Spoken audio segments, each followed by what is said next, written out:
Is there any possibility that the president would end up pardoning his son? No. What? I just said no. I just answered. When would the president pardon or commute his son if he's convicted? So I've answered this question before. It was asked of me not too long ago, a couple of weeks ago, and I was very clear, and I said no. You said before the president would not pardon his son. Is that still the case? Nothing has changed. That is still the case. And have you ruled out a pardon for your son? Yes. I said I abide by the jury decision. I will do that, and I will not pardon him. I could speak for the president, and he said he would not pardon his son. Does the president have any intention of pardoning him? We've been asked that question multiple times. Our answer stands, which is no. Well, it stood until last night. Presidential pardons, FBI shakeups, and the politicization of justice. What does it mean for America's future? If you think the story ends with Hunter Biden, think again. Let's dig deeper into what's really at stake and what Donald Trump thinks. Welcome to the Revo Review. I'm Vince Revo, and today we're unpacking the latest on Trump's post-election moves, Biden's controversial pardons, and the dangerous president being set in Washington. We're here to provide common sense commentary in a world that desperately needs it. Let's dive in. I think President Biden is en route to Angola after a holiday weekend spent with family on Nantucket, stopping briefly in Washington in between and announcing he's pardoning his son, Hunter. Hunter was convicted of lying on a form about his drug use when he purchased a gun and in a separate case, agreed to plead guilty to tax charges. Biden argues his son's charges came about only after several of my political opponents in Congress instigated them to attack me and oppose my election. The president's decision is a reversal from a position he held for months. And have you ruled out a pardon for your son? The pardon goes beyond Hunter's gun and tax charges, also covering offenses against the United States which he has committed or may have committed or taken part in during the period from January 1, 2014 through December 1, 2024. The chairman of the House Oversight Committee, a Republican, accuses Biden of skirting accountability.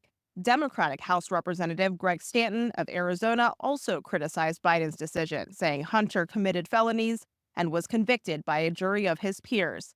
Biden is not the first president to use his pardon powers before leaving office.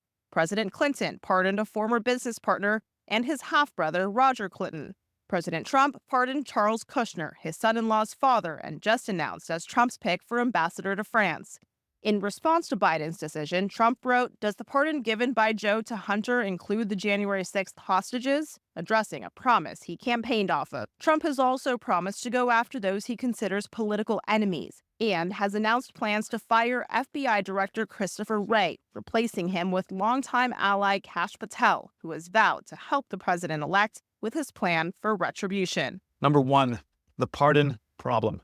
Setting a precedent. Joe Biden pardoning Hunter Biden was predictable. We all knew it was coming, but that doesn't make it any less alarming.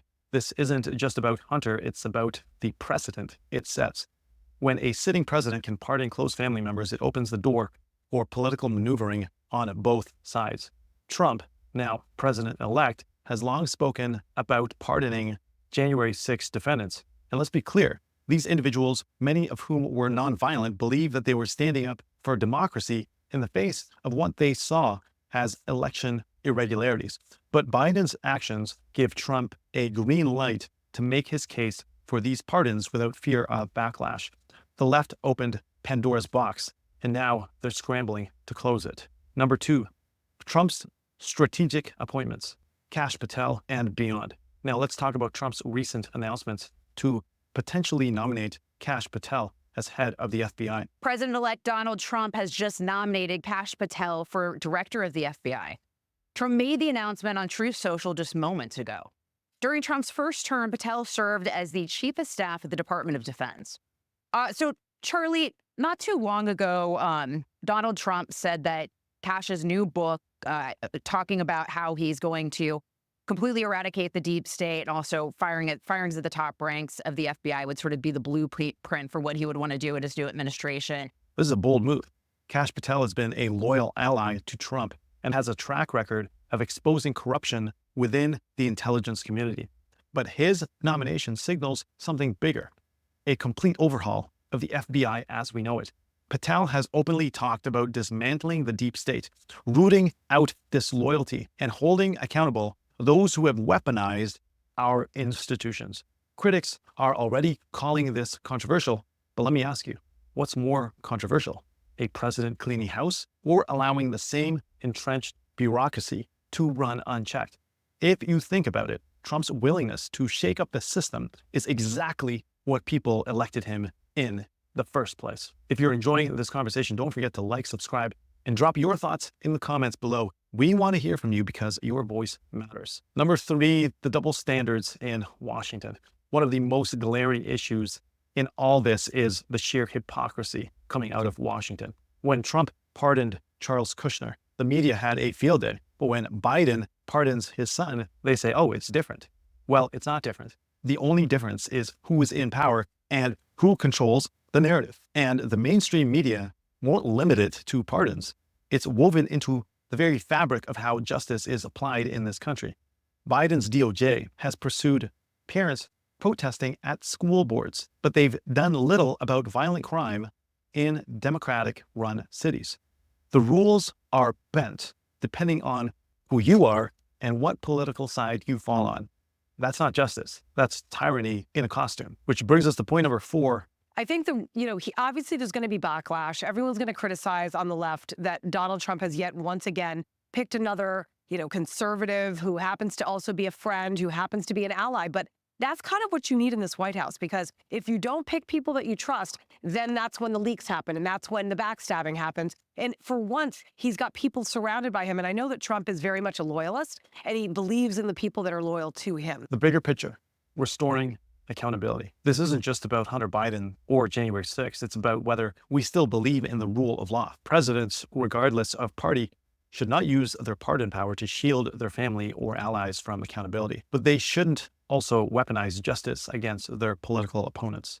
Trump's approach to draining the swamp, whether through pardons or strategic appointments, isn't perfect, but it's a step towards holding the system accountable.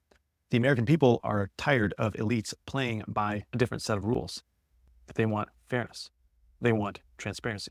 They want leaders who put the country and the people first, not their own interests. And the battles we're seeing in Washington today over pardons, appointments, and justice are about more than politics. They're about who we are as a nation. Are we a country that values fairness and accountability, or are we willing to let double standards and political games destroy trust in our institutions? Now is the time to stand firm, demand integrity, and refuse to let hypocrisy go unchallenged. Stay informed, stay engaged, and keep speaking up. Your voice matters. Let's fight for a future where justice isn't just a talking point, it's an actual reality. God bless you, and I'll see you next time.